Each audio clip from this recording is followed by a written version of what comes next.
Happy Thursday, everybody. So happy that you're here tonight. Our third media nun, Sister Bethany, is joining us all the way from Alexandria, Virginia. I know I say this, but you are going to love her. She is such a bright spot. I found her on here. I forget, someone shared her stuff, and I'm like, who is this gal? She's adorable. And so I found her, and then I met her in real life, and then I fell in love with her. So let me get her on here, and then we'll get going. She's almost here. Hang tight. She's coming.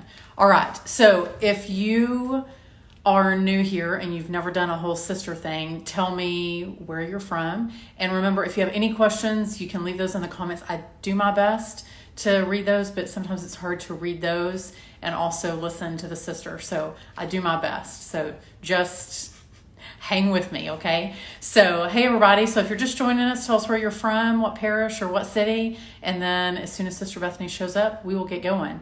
I have a lot of questions for her. So if you don't know the media nuns, so they're the daughters of St. Paul. Oh, there she is.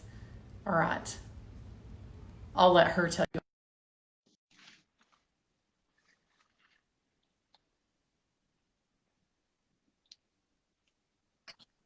Is it good? There she is. Okay, good. Okay, awesome. Sorry, I just switched Wi-Fi networks at 8:30. So. Oh, of course. It's the way it always works. I know. I was like, I forgot that this network does not do Instagram Live. So. Well, but you're here now. That's all that matters. So. I was just telling everyone I found you because maybe it was Mary Lunenburg that shared your stuff online, and I was like, they make nuns that young? She's adorable. And then I met you in real life, and you're just so much fun, Sister Bethany. Like, I didn't know.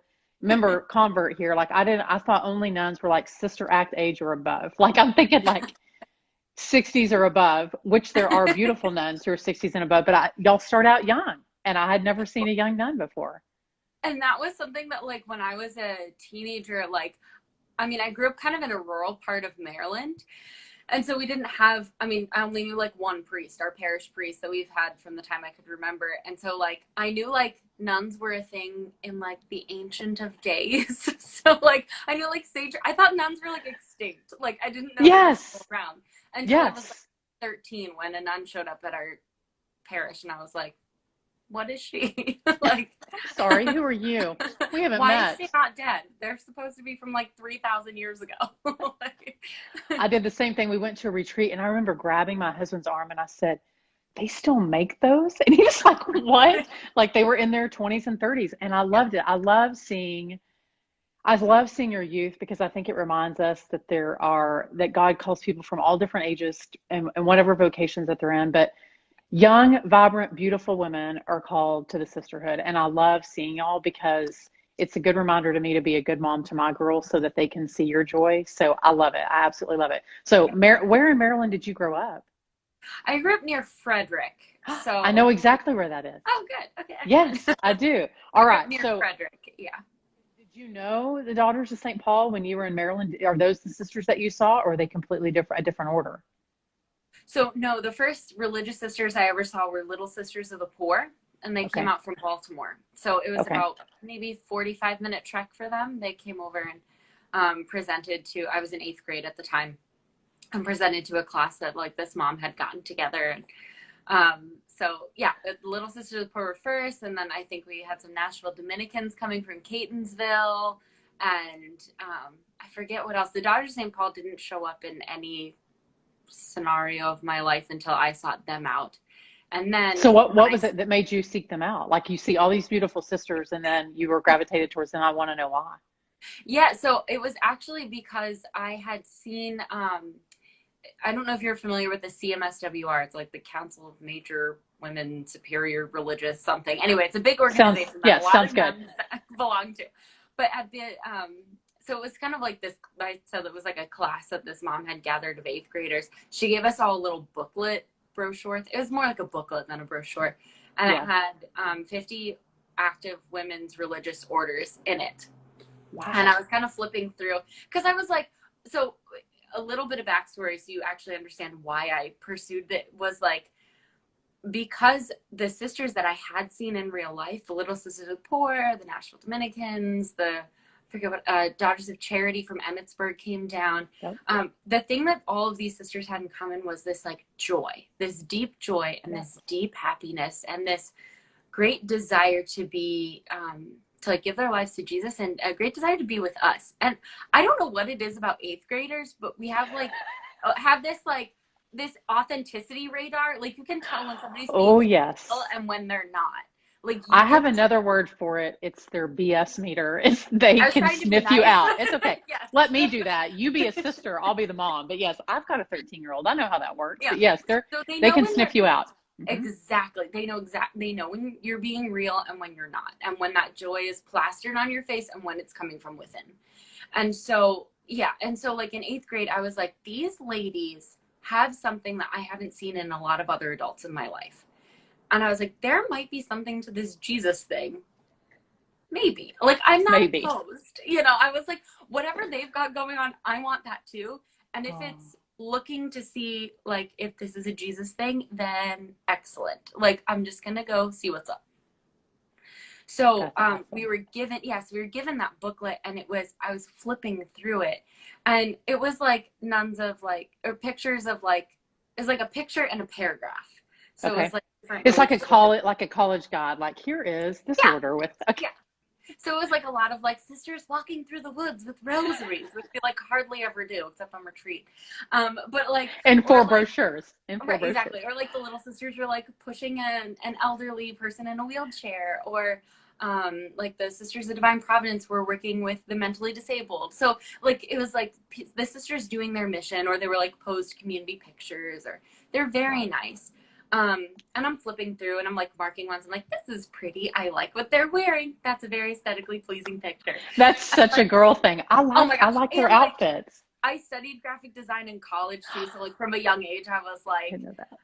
Oh yeah. So like photography, graphic design. So I was like, that's pretty. Like, I just like the way it looks. So, like there's nothing, like never wanted to be a nurse, but there were a couple I was like, that's a pretty picture. So anyway, so I saw a picture of nun dressed in blue with a huge TV studio style video camera that like you had to like push on a tripod with wheels on it. And I was like, that's legit. And like this sister had like these massive headphones that are like bigger than her head with like the microphone on it.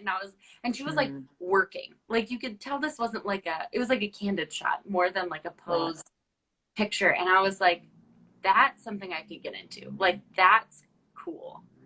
And I had actually just earlier that year had just gotten my first email. And so I had like a pen pal in Hawaii. And I remember realizing that we could write back instantaneously instead of waiting. Like you weren't going to have to wait, for like a month for you're like, they can read this in a minute. I was on in the afternoon for whatever reason. I guess I had finished my homework. So like I was on in the afternoon and my friend had gotten on after dinner and we were like going back and forth and back and forth. I was like, this is an incredible tool. Why doesn't the church just email everybody about Jesus? Like I had. Yeah. Why don't they, sister? Why don't we do that? Exactly. I mean, we kind of do now. Yeah, we kind of do. But yeah, anyway, back then it was different. Oh my gosh. Exactly. So I remember being in 8th grade and already having this idea of like, why doesn't the church just use this stuff? Like, it's here. Like, we can use it.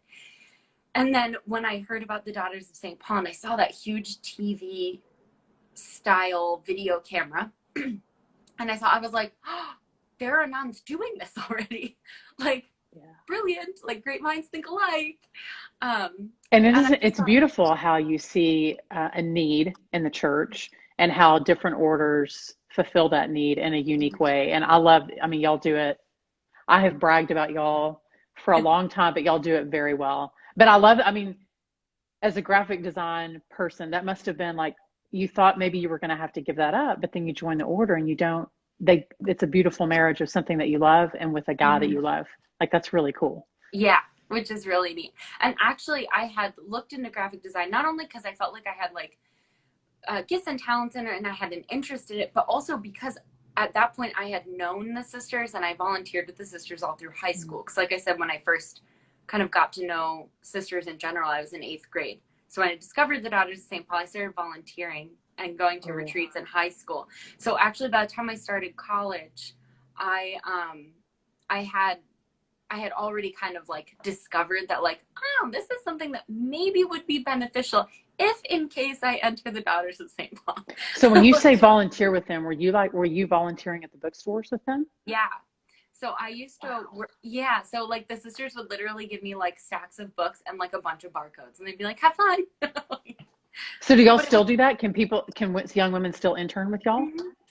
yeah. So we, That's amazing. yeah. So it's kind of neat. I mean, like there's different ways and things that we can do. But Sure. like as a teenager, I used to, when I was 16, I started regularly going down. So wild how God works.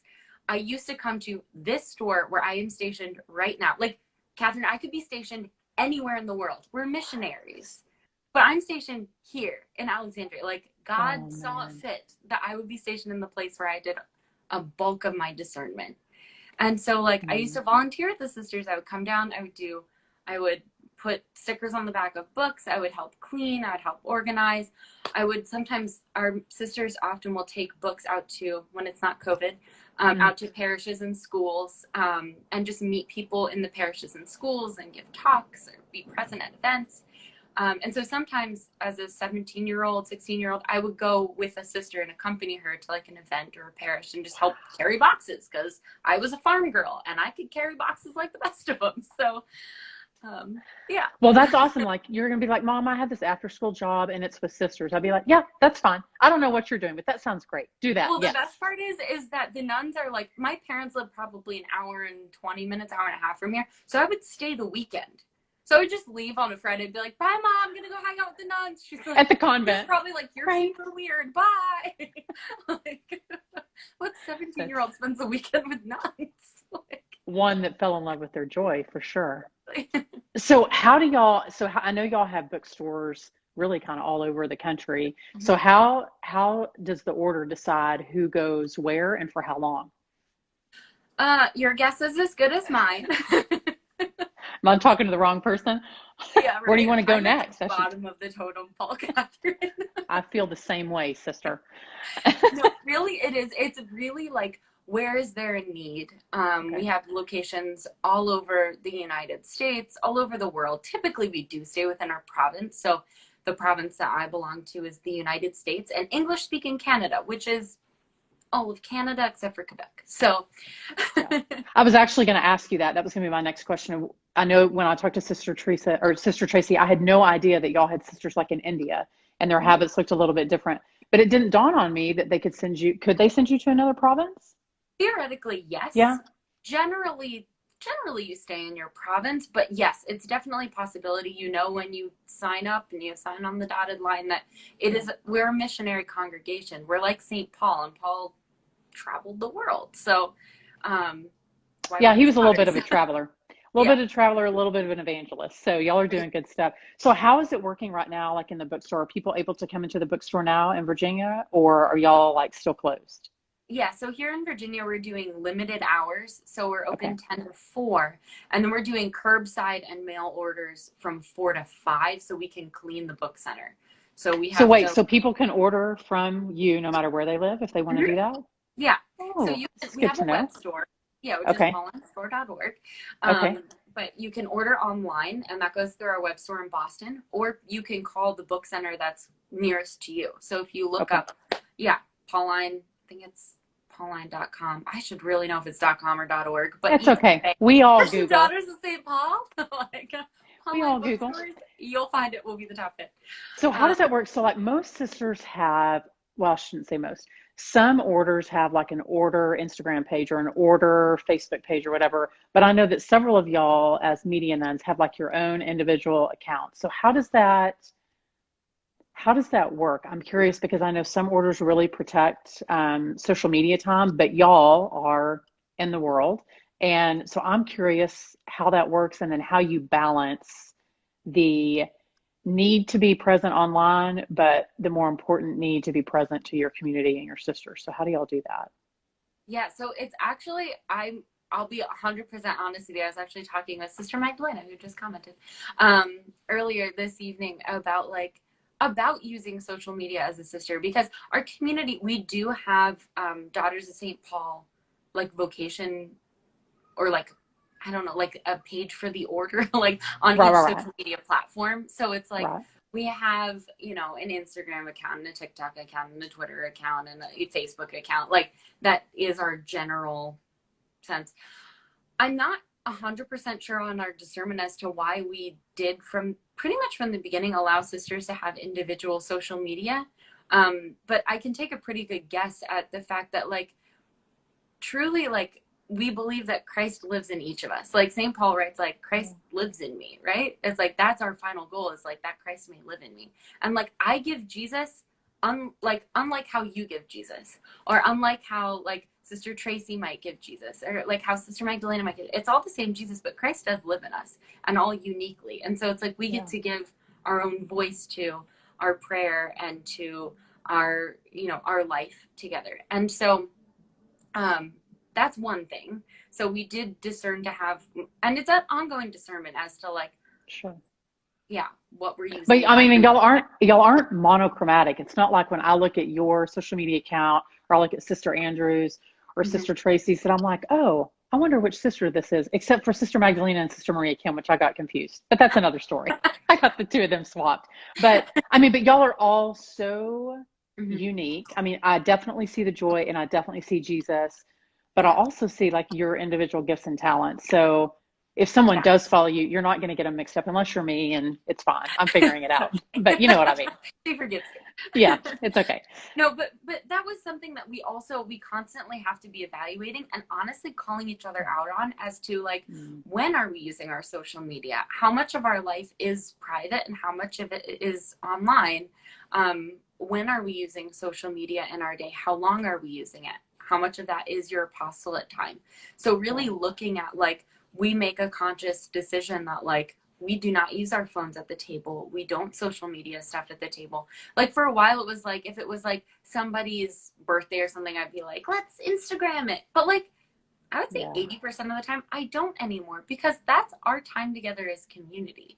And so, so it's stuff like that, that it's like, we constantly have to be evaluating and making an examination of conscience on our social media use, which I think is a good practice anyway. Do you have a good examination of conscience that you use? I don't. I kind of like just like do it on my own. That's okay. I'm always asking. I'm always curious, like where people find the most fruit from what, and most people say, no, I Google it or I make it up. So I'm just curious. Yeah, I kind of make mine up. I tend to use the like W questions, like where, when, what, why, like to help me with my social media examine of like, where am I using social media? When am I using it the most? Why am I using it? What am I using it for? You know, like to help me examine like the motivations behind all of that. I mean, I love that. I mean, I know y'all have like built-in community, so you're living with each other, so you're seeing each other's social media use, so you can kind of call each other out on that. But I mean, that's a good reminder to those of us that have families or have good friends to hold each other accountable, to be like, you might want to take a break from the social media. I've actually done that to friends before. I actually not that long ago, a couple weeks ago, I was like, hey dude, like you're posting on Twitter a lot. Like pump the brakes a little bit. Are you lonely? Maybe. Do you need But that's so good.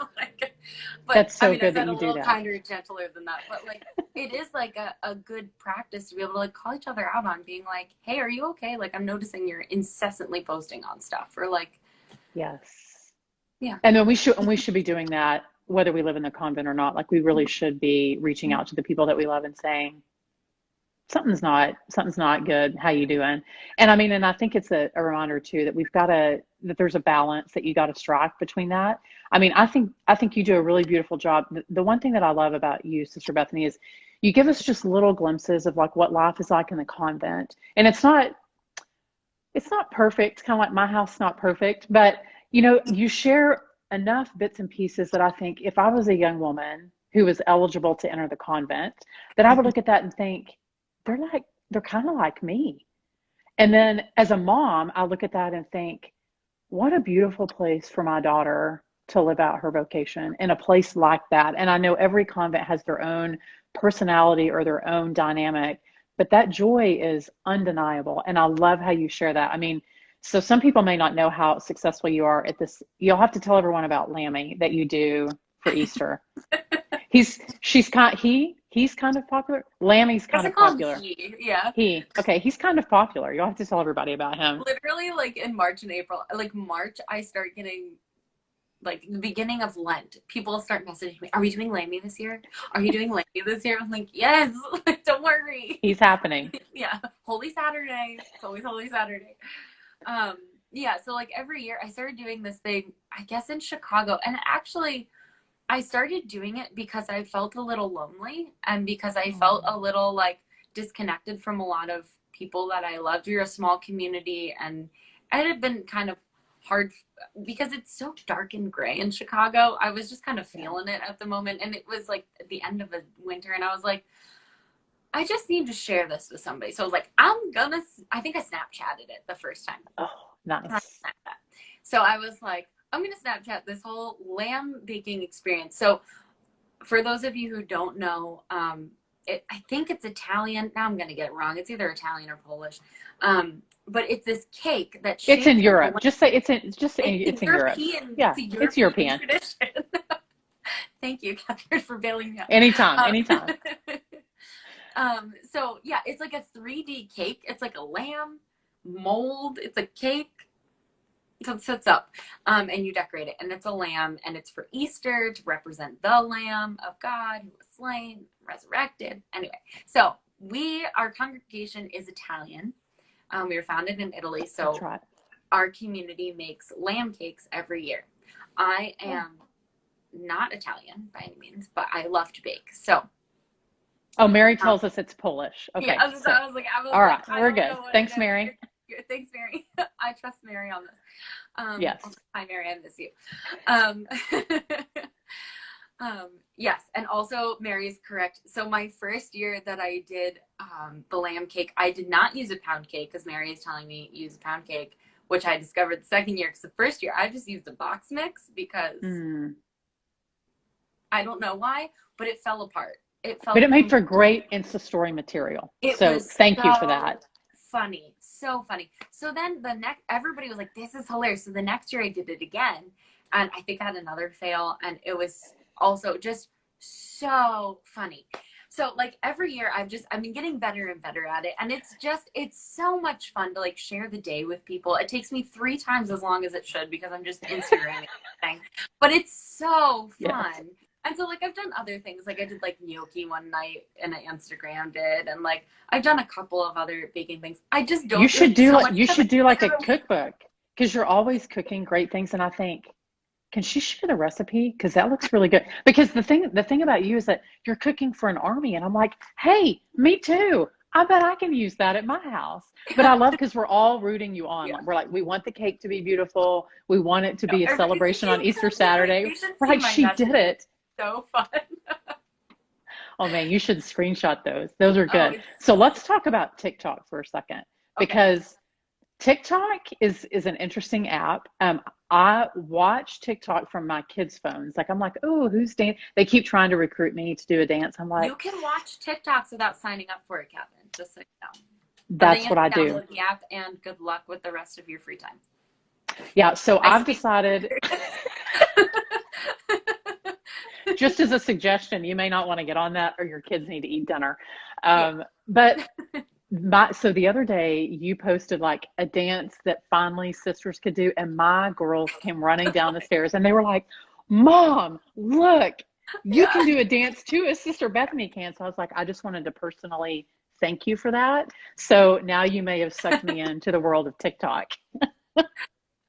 So how do you guys decide, I guess what to share? Is that personal or do you guys talk about like, maybe this would be fun to share and evangelize? Like how is that organic or is there a little bit of planning that goes behind what y'all share online?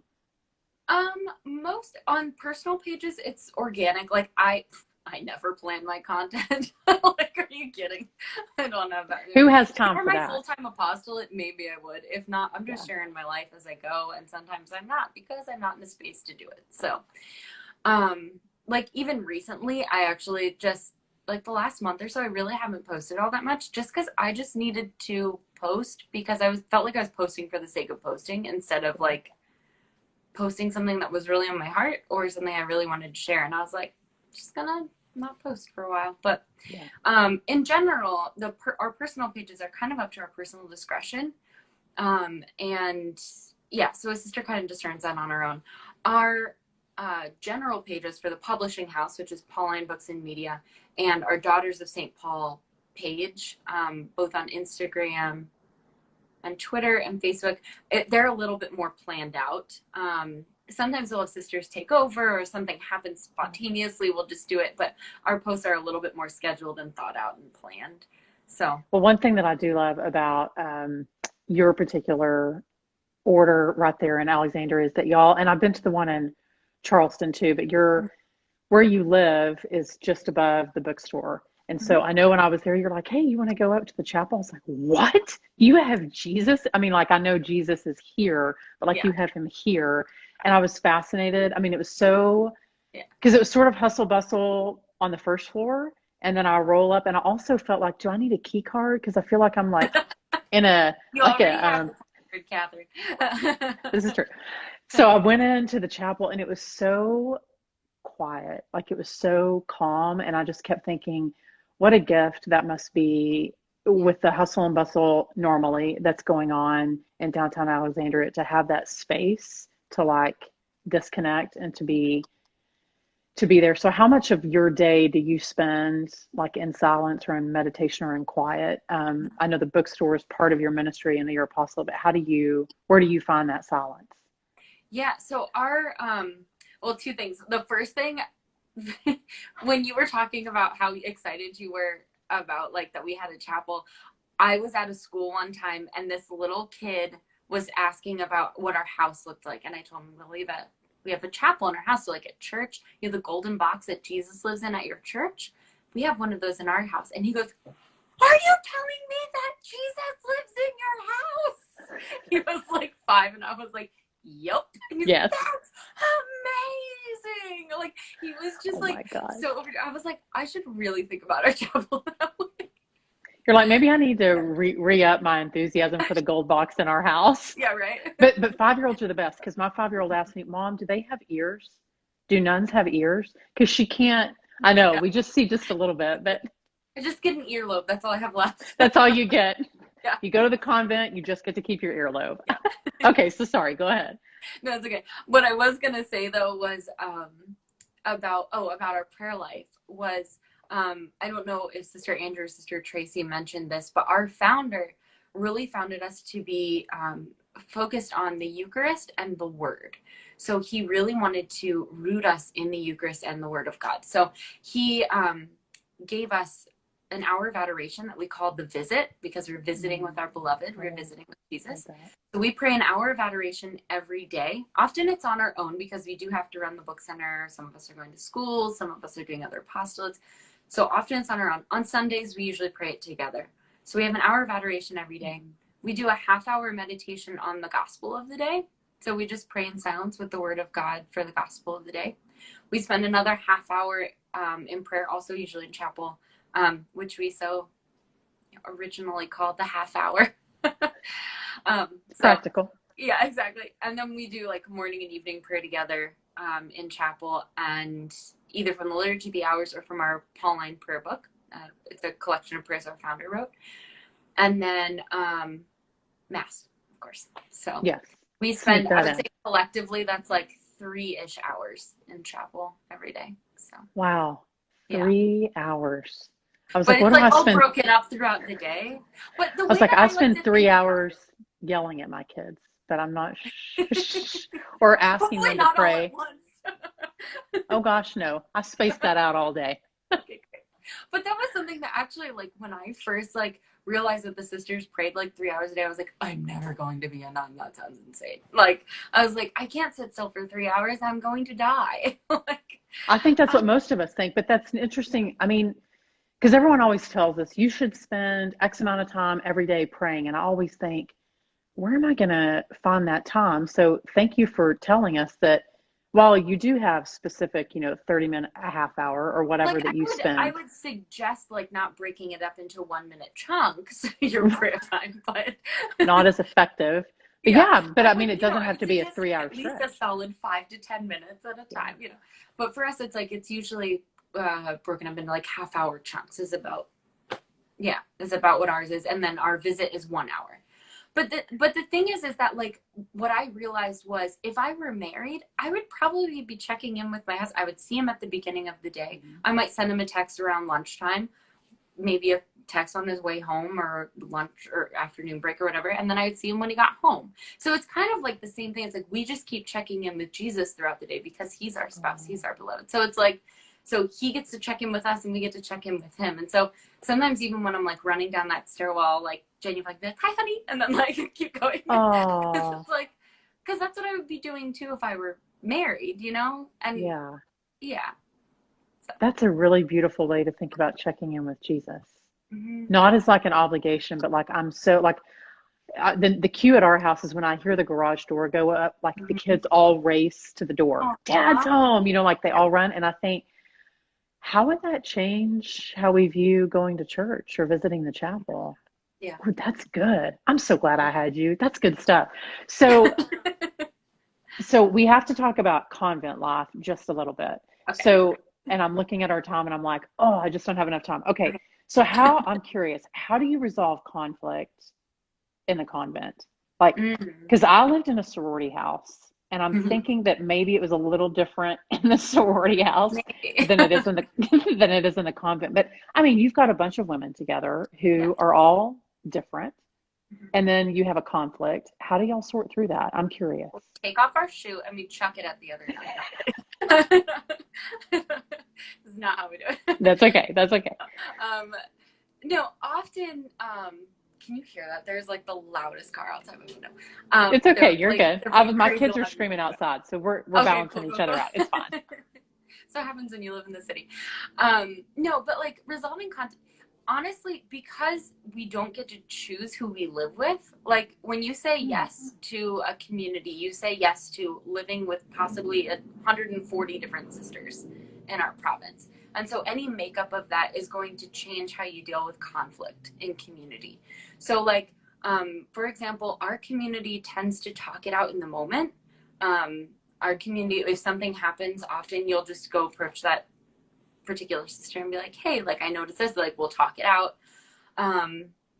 Some sisters like prefer to like have like a community meeting and we don't address things there. You know, it's like very formal and not my style, but like that's how other sisters sometimes deal with it. Like, just talk to me in the hallway, my dude. So like, so it really just depends on who you're in community with. And I would say a lot of it is knowing that like we belong together, like that we belong, like we're all oriented to the same goal. And yeah, sometimes feelings get hurt. Sometimes we hurt each other, like emotionally or like you step on each other's toes because we live next to each other, we live together, but I think knowing that we all belong here is really, really helpful in resolving conflict. That in the end, I would hope that you're not out to get me, like because I'm certainly not out to get you either. And it's like if we can help each other understand that, like I really do love you, I just don't understand you right now. So how can we understand each other? And so sometimes it's not always that cut and dry, and sometimes it takes some time, and sometimes you really do hurt each other, and that's the reality that we're human beings trying to live life. I'm going to use that with my kids. We belong to each other. I love that.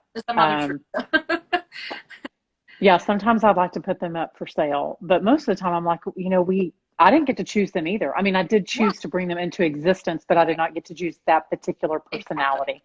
Right. Because I would have chosen some different personalities in different orders, but it doesn't work that way. So that's beautiful advice for those of us that are married with kids too. I love how our vocations complement one another. It's so beautiful. Yeah. Oh, I have so many more questions, but I won't because I was like, we'll be on here until 10 o'clock. Okay. So I always ask sisters this. I know you do. We'll just pull up a chair. I'm going to come see you in Virginia again, which by the way, y'all were so hospitable and so beautiful. I absolutely loved my time at the bookstore. I wish we could have spent more time, but it was just So charming. Come stay with us. Come see us. I will. Don't say that because you know I will. I'll knock on your door. I don't say things I don't mean, Kathryn. I got the code, and I'll be sleeping in the chapel. If I didn't want to, I'd be like, go stay with Mary. We'll see you at some point. Bye.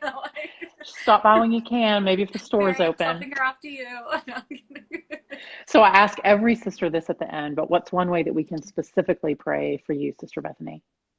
Man, I knew this was coming and I still didn't prepare. It's okay. That's okay. No. Yeah, I actually, I'm a temporary professed sister. So, and so every summer we renew our vows. And so I'm writing my, we call it an evaluation. That sounds really intense, but like we kind of review our year and we ask to renew our vows. So, I'm in the process of doing that right now. I'm turning it in next week. So if you could just pray for me as I do that, and as I ask to renew my vows, and that I just might become a saint and fall deeper in love with Jesus. Yeah. So how many more years until you do final vows, or is it final vows or final profession? You can pray for that too, because it was supposed to be next summer. And I was supposed to be in Rome right now, preparing for final vows, but it got pushed. So that means that final vows will probably get pushed too. Okay. We don't even have a date for that yet. So yeah, keep praying for that. So I will be temporary professed as long as Jesus would like me to be temporary professed. I hope it's not much longer. Yeah. I mean, everything is kind of shifting and requiring us to be patient, but I wish that you were in Rome too, because that sounds very lovely. So maybe next summer. Does that mean that you would get to go next summer? We'll see. I have no idea. Know. Honestly, they're just trying to figure out what's going to work. For everybody. So well, I'll pray for Rome. We'll pray for Rome. We'll pray for vows, for sainthood, and for final profession. That gives everybody 4 things to pray for. Would you mind ending us with a prayer? Absolutely. Thank you. Sure. In the name of the Father and the Son and the Holy Spirit. Amen. Amen. Heavenly Father, we just ask you to look upon us as your children. We ask you to hold each one of us where we are, as we are, knowing that we are beloved. And Blessed Mother, we ask that you might walk with each one of us and hold each of our hearts and bring them closer to your Son, Jesus. Hail Mary, full of grace, the Lord is with thee. Blessed art thou among women, and blessed is the fruit of thy womb, Jesus. Holy Mary, Mother of God, pray for us sinners, now and at the hour of our death. Amen. The Father, the Son, and the Holy Spirit. Amen. I could do these every day of the week, and I would just send my kids outside to play. So I love your order, Sister Bethany, and I especially love your joy. I think that you are a lot, and I can speak specifically to my 2 teenage daughters, that I know that when they come running down the stairs to tell me the latest thing is that you did, I mean, that just makes me so joyful to know that those are the kind of women that they see. That's like their barometer of what they believe womanhood and femininity to be. So it's a gift. So you're affecting people that you don't even know, and changing the course of their life just by saying yes to your vocation. So thank you for that. We love you. Oh, we love you guys too. So. All right. Well, next time I'm in Texas, I'll let you know. Yes, please do. All right. We'll do this again. That All sounds right. good. Bye, sister. Thanks, Love Kathryn. you. Have a good night. Bye.